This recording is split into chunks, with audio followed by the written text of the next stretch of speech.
Good morning fighters, welcome to Dhairyam institute. जैसा कि पिछली वीडियो में अपन ने कवर की थी कि उदारीकरण क्या होता है और एलपीजी नीति क्या होती है, इस वीडियो में उसी को आगे बढ़ाते हुए अपन बात करेंगे कि निजीकरण और वैश्वीकरण क्या होता है। तो अपन पहले बात करते हैं निजीकरण के बारे में। निजीकरण, जिसको अपन क्या बोलते हैं, प्राइवेटाइजेशन बोला जाता है। ये क्या होता है, इसमें जो सरकारी संबद्धता होता है, मतलब जो सरकारी उपक्रम होते हैं, उनको क्या किया जाता है, उनको पूर्ण रूप से या फिर आंशिक रूप से उनका क्या किया जाता है, विक्रय किया जाता है। इसको क्या बोलते हैं, अपन निजीकरण करना बोलते हैं। इसमें क्या किया जाता है, उपक्रम को विक्रय करते हैं। क्यों करते हैं? क्योंकि ऐसी संपत्तियाँ जो कि सरकार को काय में ले जा रही, घाटे में ले जा रही, मतलब सरकार उसका सही तरीके से प्रबंधक मैनेजमेंट नहीं कर पा रही है। ऐसे संपत्तियों को किसके हवाले कर दिया जाता है, औद्योगिक एवं वित्तीय पुनर्संरचना बोर्ड के द्वारा उनको देखा जाता है या फिर उनके अंदर कर दिया जाता है। और ये जो बोर्ड होता है वो क्या करता है, इन पूरी संपत्तियों को क्रय और विक्रय करने का काम करता है। अगर जो सरकारी संपत्ति है किसी प्राइवेट या निजी व्यक्ति के द्वारा खरीदी जाती है तो उसी को क्या बोला जाता है, सरकारी संपत्ति का क्या हो रहा है, वो निजीकरण हो गया है।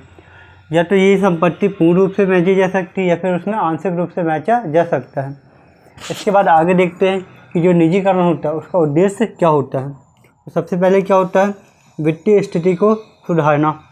मतलब जैसे कि अपन बात करें, सरकार क्यों सरकारी उपक्रम को बेचती है, क्योंकि सरकारी जो उपक्रम होते हैं उनमें ऐसे बहुत सारे उपक्रम जो सरकार को मुनाफा नहीं दे पा रहे, मतलब उसका सही तरीके से संचालन नहीं हो पाता है और वो सरकार को हमेशा घाटे पे ले जाती है।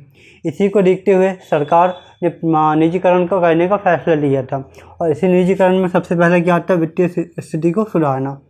निजीकरण के माध्यम से उन उपक्रमों की स्थिति को बहुत अच्छे से सुधारा जाता है, जिससे उनकी फाइनेंशियल कंडीशन बहुत अच्छी बनती है। इसके बाद आगे देखते हैं कार्यभार में कमी करना। कार्यभार कम, मतलब किनके कार्यभार में कम, तो सरकार के कार्यों में क्या करना, कमी करना। निजीकरण के माध्यम से क्या होता है, या तो उपक्रम को आंशिक या फिर पूर्ण रूप से क्या किया जाता है, विक्रय किया जाता है। अगर आंशिक रूप से भी विक्रय किया जाता है तो इसमें क्या होता है कि जो सरकार होते हैं उसका जो कार्य होता है वो बांट जाता है, मतलब एक सरकारी प्लस एक निजी व्यक्ति के रूप में बढ़ जाता है। इससे क्या होता है, तो सरकार की जो दायित्व है, उनका जो कारोबार है, उसमें क्या आती है, कमी आती है। इसके बाद आगे देखते हैं, आगे क्या हो, उत्पादकता व आय में वृद्धि होती है। मतलब सरकारी ऐसे उपक्रम जिनका संचालन बहुत ही ज़्यादा क्या हो गया है, कम हो गया है, मतलब बहुत अच्छे से ऑपरेट नहीं कर पा रहे हैं, तो उनकी उत्पादकता, प्रोडक्टिविटी कैसी हो जाएगी, कम हो जाएगी। तो उनको निजीकरण या फिर निजी व्यक्ति के हाथ में दे दिया जाता है, जिससे क्या होता है, निजी व्यक्ति द्वारा उसका बहुत अच्छे से प्रबंध किया जाता है, मैनेज किया जाता है, जिससे उनकी प्रोडक्टिविटी तो बढ़ती है, साथ में उनसे आने वाली इनकम की मात्रा भी बढ़ जाती है। इसके बाद क्या होता है, अगला जो पर्पस है वो क्या है, विनिवेश से धन बढ़ाना। विनिवेश से धन बढ़ाना मतलब क्या होता है, इसमें सरकारी उपक्रम में क्या होता है, जब प्राइवेट क्षेत्र के लोग आते हैं तो सरकार में जो सरकारी उपक्रम है उनमें सरकार तो पैसे अपने इन्वेस्ट करती है, साथ में जो निजी व्यक्ति उनका आना भी क्या होता है, एक मायने से इन्वेस्टमेंट होता है। क्यों? क्योंकि वो ऑटोमेटिक होना आएंगे, वो क्या करेंगे, पैसे इनमें इन्वेस्ट करेंगे। इससे क्या होता है कि जो उपक्रम होते हैं उनमें विनिवेश की मात्रा बढ़ जाती है और उनको उन धन की प्राप्ति हो जाती है जो उनकी संरचना को बढ़ाने के लिए, उनकी कैपेसिटी को बढ़ाने के लिए पर्याप्त होते हैं। इसके बाद अगला जो होता है, सरकारी संगठन की कुशलता में वृद्धि करना। सरकारी संगठन की कुशलता में वृद्धि किया जाता है, किसके माध्यम से, निजीकरण के माध्यम से। कैसे किया जाता है, क्योंकि सरकार एवं निजी दोनों व्यक्ति क्या करते हैं, साथ में काम करते हैं। या फिर पूरा सेक्टर अगर निजी व्यक्ति के हाथ में चला गया तो निजी व्यक्ति क्या करेंगे, उस कार्य को या उस उपक्रम को बहुत अच्छे से कवर कर पाएंगे। इससे क्या होगा, सरकार की जो कार्य कुशलता उसमें क्या हो जाएगी, वृद्धि हो जाती है। इसके बाद आगे देखते हैं, वस्तु एवं सेवाओं को बेहतर बनाया जाता है। मतलब निजीकरण के माध्यम से क्या किया जाता है, क्योंकि निजीकरण में एकमात्र अपना बेस सिर्फ प्रॉफिट को अर्न करना। प्रॉफिट अर्न कैसा किया जाएगा, जब सामने वालों को कोई भी वस्तु एवं सेवाएं कैसी मिलेगी, बहुत अच्छी मिलेगी। तो निजीकरण का एक पर्पस क्या होता है, क्योंकि वस्तु एवं सेवाओं की कंडीशन, उसकी गुणवत्ता, उसकी जो अपने क्या बोलते हैं क्वालिटी, उसमें क्या होता है, सुधार आता है। तो निजीकरण का एक और पर्पस क्या है अपना, कि वस्तु एवं सेवाओं को क्या किया जाता है, बेहतर किया जाता है।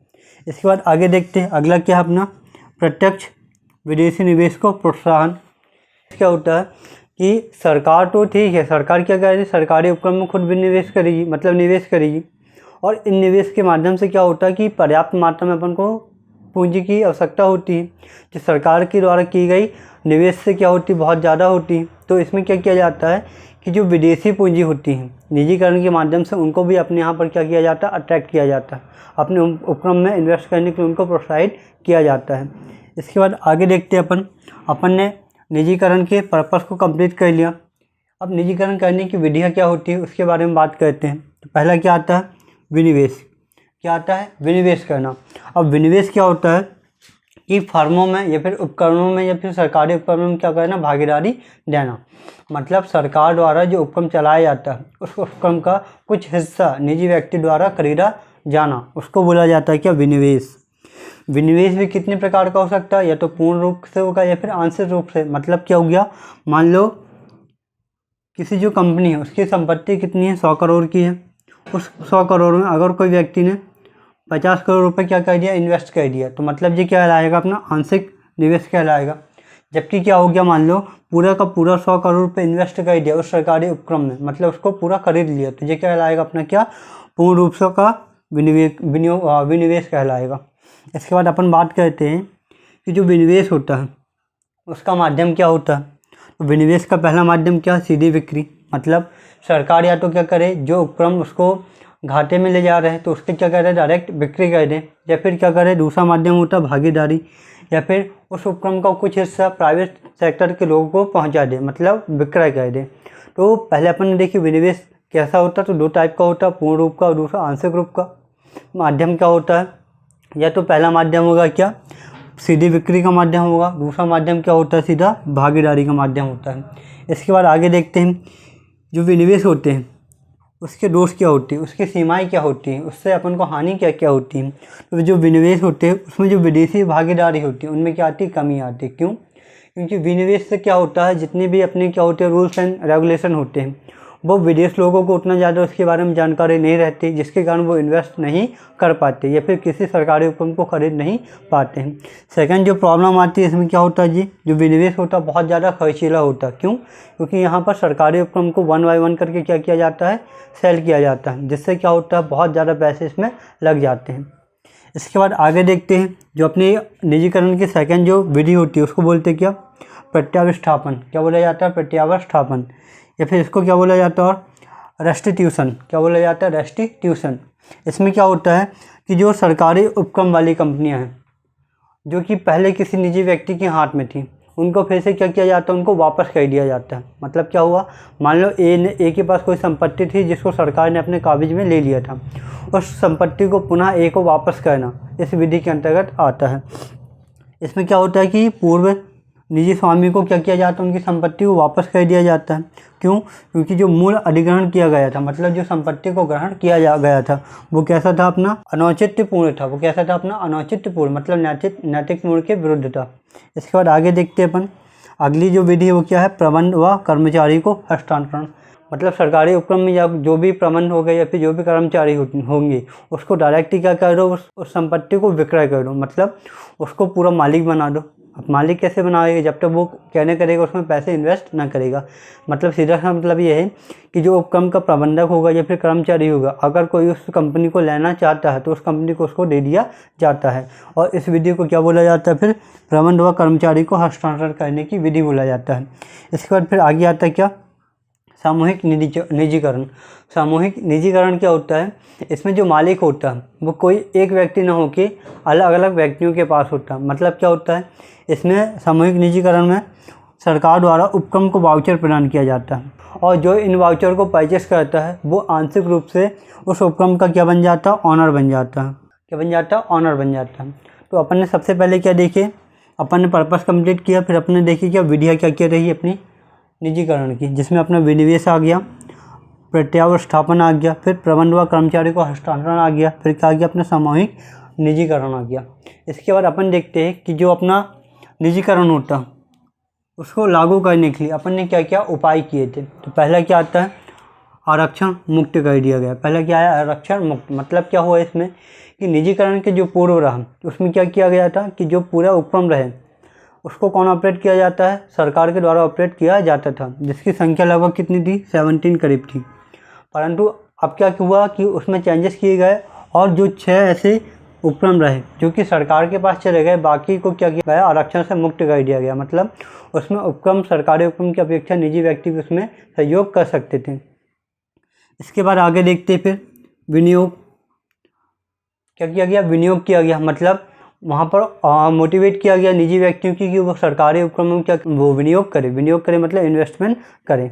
इसके बाद फिर क्या किया गया, शेयर की बिक्री।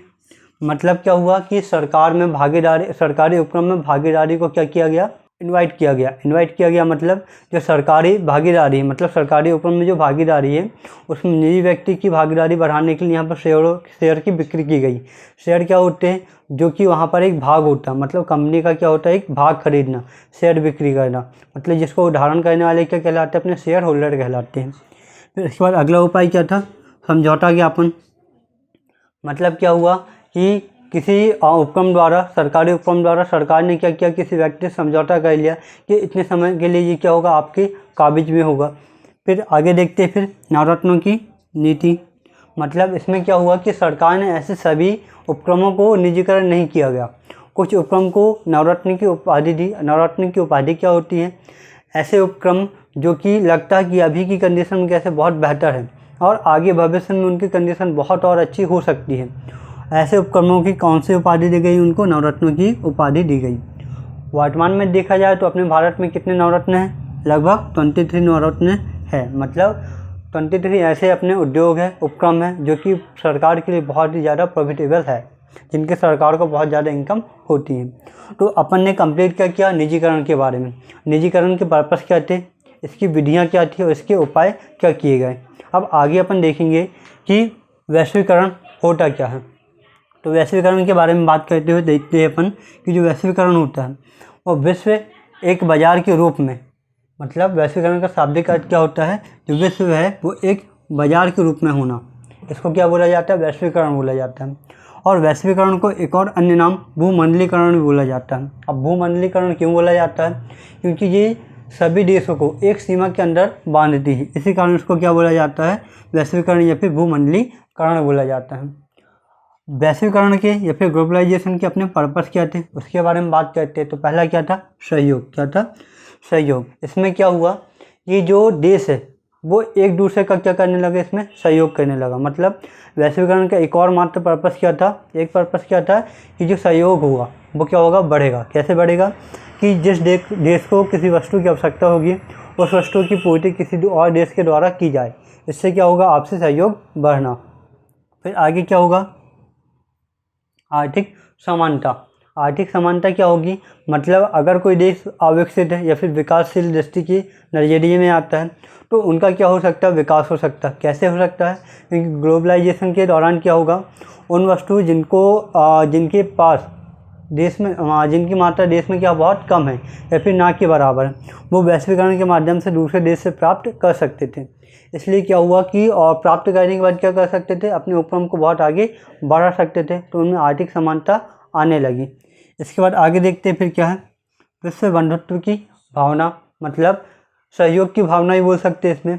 हर एक देश दूसरे देश को सहयोग करने के लिए यहाँ पर क्या होने लगा, आगे आने लगा, मतलब आगे आएगा, इस पर्पज़ से अपन ग्लोबलाइजेशन पे लाया गया था। फिर आगे क्या था, विकास हेतु नवीन साझेदारी। मतलब क्या हुआ कि इसमें क्या हुआ कि जो अपने सरकारी उपक्रम या फिर निजी उपक्रम जो भी होंगे वो अगर किसी और के माध्यम से चलाए जाते हैं तो उनको क्या बोलेंगे अपन, साझेदारी। या फिर नॉर्मल अपन ये समझें, अगर कोई उपक्रम है उसको किसी एक व्यक्ति के द्वारा चलाया जाता था, परंतु अगर सहयोग के द्वारा उन्होंने दूसरा व्यक्ति को भी नियुक्त कर लिया तो इसको क्या बोलते हैं अपन, साझेदारी। मतलब अब वो उपक्रम को दो व्यक्ति के द्वारा चलाया गया, मतलब क्या बोलने का मतलब क्या कि पार्टनरशिप में चलाना। तो इसमें क्या हुआ कि जो अपने उपक्रम रहे, जो अपने उद्योग वगैरह रहे, उसमें विदेशी जो पार्टनरशिप रही उनको क्या मिला, इसमें प्रोत्साहन मिला। इसके बाद आगे देखते हैं कि जो वैश्वीकरण रहा उसके लिए अपन ने कौन कौन से स्टेप उठाए थे, कौन कौन से उपाय किए थे। पहला अपन ने क्या किया, रुपयों का अवमूल्यन कर दिया। मतलब रुपयों की वैल्यू को क्या कर दिया, नीचे कर दिया। क्यों किया, रुपयों की वैल्यू को नीचे करने से अपन को क्या हुआ, निर्यात में अपन को प्रॉफिट मिला, निर्यात में अपन को बहुत ज़्यादा प्रॉफिट मिला। और क्या हुआ इससे कि बाहर की वस्तु को भी अपने यहाँ पर इंडिया में भी आने लगी। फिर इसके बाद क्या हुआ, इसमें कर ढांचे में क्या किया गया, सुधार किया गया। मतलब टैक्सेशन जो सिस्टम रहा उसमें क्या किया गया, बहुत ज़्यादा सुधार किया। आयात निर्यात की करों में क्या किया, बहुत हद तक सीमा तक क्या की, कमी की गई। इसके बाद आगे देखते हैं, आयात निर्यात नीति के बारे में बात करते हैं। जो टैक्सेशन सिस्टम रहा उसी से संबंधित क्या है, अपना आयात और निर्यात की नीति है। इसमें क्या हुआ, आयात निर्यात की जो टैक्स वाले वगैरह वाला क्या रहा, जो पोर्शन रहा, मतलब आयात और निर्यात करने में जो कर देना पड़ता रहा, उसमें एक सीमा तक क्या मिली, इसमें भी छूट दी गई। इसके बाद आगे देखते हैं, विदेशी विनिवेश या फिर विदेशी निवेश में वृद्धि हुई। कैसे वृद्धि हुई, जो कि पहले ग्लोबलाइजेशन के पहले बोल सकते थे कि जो विदेशी निवेश है वो मात्र 40% था, उसको बढ़ा के कुछ क्षेत्रों में 74% और कुछ क्षेत्रों में 49% तक किया गया। इसके बाद लाभ व पूंजी ले जाने की स्वतंत्रता दी गई। मतलब अगर कोई व्यक्ति बाहर का है और अपने भारत में क्या किया गया, इन्वेस्ट किया गया, तो पहले क्या होता रहा कि इन्वेस्ट की गई रकम और उससे मिलने वाले प्रॉफिट उसको ले जाने के लिए बहुत सारे नियम एवं कानून थे, परंतु अब क्या हुआ कि उसको बहुत ही कम नियम एवं कानून के कारण उसको वो कैपिटल प्लस मिलने वाले प्रॉफिट को भी बाहर ले जा सकता था, मतलब अपने देश वापस ला सकता था। फिर उसके बाद जो साझेदारी रही उसको बनाएगा। साझेदारी कैसे, मतलब अगर कोई सरकारी उपक्रम है तो उसकी सहायता कोई विदेश के व्यक्ति या फिर विदेशी उपक्रम कर सकता रहा, ऐसा कोई उपाय किया गया।